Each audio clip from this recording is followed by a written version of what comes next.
Apartment కొన్నాక అద్వైతం పూర్తిగా అర్థమైంది. కొన్ని లక్షలు ఇచ్చాం, అపార్ట్మెంట్ ఇచ్చాం, కూర్చున్నాడు కాగితాలు చూశా. 20 అపార్ట్మెంట్లు ఉన్న 500 గజాల స్థలం, అందులో 25 గజాలు నా పేరు రాశారు. నేను వెంటనే బిల్డర్ని అడిగా, ప్రకాష్ గారు నా 25 గజాలు ఏవి అన్న. ఎక్కడ చూపిస్తామండి అన్నాడు. అందులో 20 అపార్ట్మెంట్లు కట్టాక నా 25 గజాలు నాకు ఇవ్వండి, డబ్బు తీసుకున్నారు కదా మీరు అన్నాను. ఎలా చూపిస్తామండి అంటే, ఇప్పుడు ఇంత 25 గజాలు ఉన్నట్టా లేనట్టా, కాగితాల మీద ఉన్నట్టు వాస్తవంగా లేనట్టు. మరి శంకరాచార్య చెప్పింది కూడా అదే కదా, ప్రపంచం పారమార్థికంగా లేదు రాబ్బా, వ్యవహారికంగా ఉంది అన్నారు. ఇంకా అర్థం కావాలంటే అపార్ట్మెంట్ మధ్యలో కూర్చున్న కుర్చీ వేసుకుని ఇచ్చాం కదా, 25 లక్షలు కూర్చోవాలి కదా.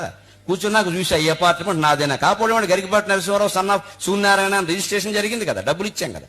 కానీ నాది కాదని అర్థమైంది. ఈ గోడ చూసా, ఆ గోడ నాది కాదు. అక్కడ పక్కన సరిపడికల పాపయ్యని ఇంకోడు ఉన్నాడు, గోడ కామన్.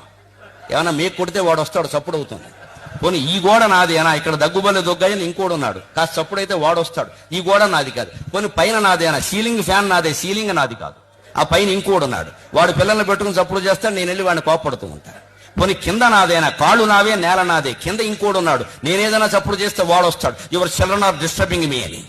ఎంత ఆశ్చర్యం అండి. 30 లక్షలు ఇచ్చామా, ఈ గోడ నాది కాదు, ఆ గోడ నాది కాదు, పైన నాది కాదు, కింద నాది కాదు,